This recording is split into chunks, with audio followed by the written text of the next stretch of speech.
Diabetes রোগীদের জন্য পৃথিবীর সর্বশ্রেষ্ঠ সুগার হচ্ছে কোকোনাট সুগার। কোকোনাট সুগার খাওয়ার পরে ডায়াবেটিস রোগীদের শরীরে কখনোই ডায়াবেটিস বাড়ে না। খেজুরের রস তো অনেক খেয়েছেন, কিন্তু আপনি কি জানেন খেজুরের রসের মতো করেই নারকেল গাছের কচি ফুলের অগ্রভাগ খুব চমৎকারভাবে কেটে সেখান থেকে বের করা হয় সুস্বাদু মিষ্টি রস, যে রস থেকে তৈরি হয় 3 প্রকারের সুগার। একটা হচ্ছে নারকেলের গুড়, আরেকটা হচ্ছে নারকেলের চিনি এবং নারকেলের সিরাপ। থাইল্যান্ডে সাধারণত ছোট নারকেল গাছগুলোর অগ্রভাগ দিয়ে যে ফুল বের হয়, ঠিক ওই ফুলেরই অগ্রভাগটা কেটে ফেলে। এরপরে একটা শক্তপোক্ত নারকেল পাতা দিয়ে টেনে সেই কাণ্ডটাকে নিচে নামানোর চেষ্টা করে, যাতে খুব সহজেই তারা রস সংগ্রহকারী ঘটিটাকে ভালোভাবে বেঁধে দিতে পারে। একটা ফুল থেকে বেশ কয়েকদিন পর্যন্ত রস সংগ্রহ করা হয়। শেষ পর্যায়ে ফুলের উপরে যে শেল বা বাকল আছে সেটাকে ফেলে দেওয়া হয় এবং তারপরে একটা লালচে রঙের পলিথিন দিয়ে অগ্রভাগ থেকে নিম্নাংশ পর্যন্ত খুব ভালোভাবে বেঁধে দেওয়া হয়। এটা একটা ট্রেডিশনাল প্রসেস। আপনি দেখবেন যে প্রতিদিনই রস সংগ্রহকারী পাত্রটি বেঁধে দেওয়ার পূর্বে ফুলের অগ্রভাগটাকে নতুন করে কিছুটা কাটা হয়, আর যেই মাত্র কাটা হয় তারপরেই স্বচ্ছ মিষ্টি রস পড়তে দেখা যায়। তো দেখা যায় রস সংগ্রহকারী ফার্মগুলো এভাবে বিভিন্ন ছোট ছোট পাত্র থেকে সারা দিনে যে পরিমাণ রস জমে সেগুলোকে এনে একটা বড় বালতির মধ্যে জমা করে। এক একটা ফার্ম থেকে দৈনিক কয়েক মন রস সংগ্রহ করা হয়। প্রিয় দর্শক, বলে রাখি এই পরিবারটি গত 150 বছর ধরে এই নারকেলের রস থেকে গুড় এবং সিরাপ তৈরি করে আসছে। এটা তাদের পারিবারিক ঐতিহ্য।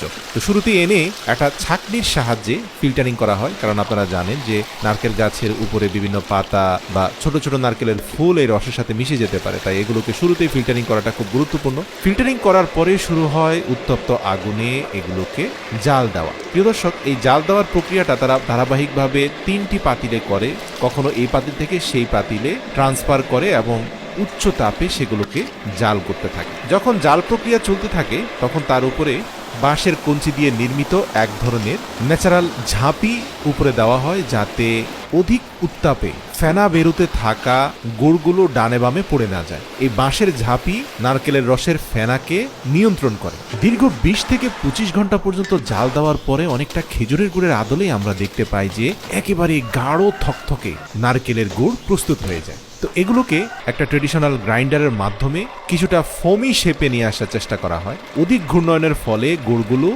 রং পরিবর্তন হয়ে ফোমের আকৃতি ধারণ করে, আর গুড়কে জমিয়ে ফেলার জন্য এভাবে অন্তত টানা আধা ঘন্টা থেকে 40 মিনিট পর্যন্ত গুড়ের মধ্যে গ্রাইন্ড করতে হয়। তো প্রিয় দর্শক, এই গ্রাইন্ডিং এর পরে আবার আরেকটা হ্যান্ড ডিভাইস দিয়ে অনবরত সেই গুড়টাকে নাড়াচাড়া করতে হয়। আপনি দেখবেন নাড়তে নাড়তে এক পর্যায়ে সেগুলো স্টিকি হয়ে গেছে, অনেকটা ঘিয়ের মতো মনে হয়। এগুলো দেখতে আসলে খুবই চমৎকার দেখাচ্ছে এবং মুখে দিলে আপনি বুঝতে পারবেন কতটা টেস্টি।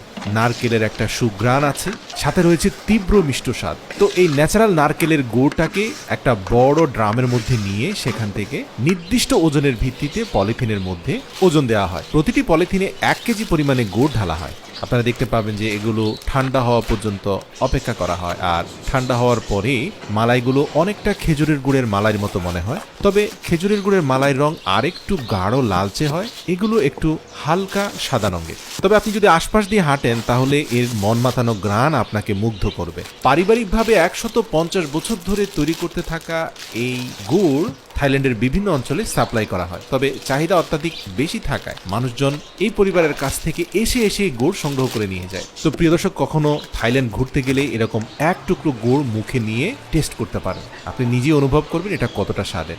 এছাড়াও তারা সিরাপ তৈরি করে। তো সিরাপের ক্ষেত্রে একটা কথা বলি যে জাল প্রক্রিয়াটা অর্ধেক দেওয়া হয়, 20 ঘন্টার জায়গায় 10 ঘন্টা দেওয়া হয়। যথেষ্ট পরিমাণ পানি থাকাকালীন সময়ে এই সিরাপগুলোকে আলাদা একটা পাত্রে নিয়ে এগুলোর গুণাগুণ পরীক্ষা করে সেগুলোকে বোতলজাতকরণ করা হয়। নারকেলের সিরাপ বেশিরভাগ জুস তৈরিতে ব্যবহার করা হয়। যারা স্বাস্থ্য সচেতন, কোনোভাবে চান না যে মিষ্টি জুস খাওয়ার মাধ্যমে তার শরীরে ব্লাড সুগার বেড়ে যাক, তারা নারকেলের সিরাপ দিয়ে জুস বানিয়ে খান, তবে সেই ক্ষেত্রে এগুলো অনেক এক্সপেন্সিভ হয়, দেখতে অনেকটা মধুর মতো মনে হয়। এছাড়াও প্রস্তুত করা গুড় থেকে একটা ট্রের মধ্যে গুড়টাকে রেখে দীর্ঘ সময় পর্যন্ত জমিয়ে ফেলা হয়। যখন একবারে শুকনো হয়ে যায় তখন সেটাকে চামচের সাহায্যে কেটে কেটে ঝরঝরে করে আরেকটা ছাঁকনির সাহায্যে ছেঁকে ছেঁকে সেখান থেকে এই নারকেলের চিনি তৈরি করা করা হয়। এই চিনিটা কিন্তু চা, কফি যে কোনো ক্ষেত্রে ব্যবহার করা যায়, 100% নিরাপদ। গবেষণায় উঠে এসেছে যে নারকেলের চিনি রক্তে শর্করার মাত্রা নিয়ন্ত্রণে সাহায্য করে। এতে রয়েছে ফাইবার, যা রক্তে শর্করার মাত্রা বাড়তে দেয় না। তাই ডায়াবেটিস আক্রান্ত রোগীদের জন্য এই চিনি খুবই উপকারী। এছাড়াও এই চিনি মধু থেকেও বেশি উপকারী। নারকেলের চিনিতে একই সাথে ক্যালসিয়াম, জিঙ্ক, আয়রন এবং পটাশিয়াম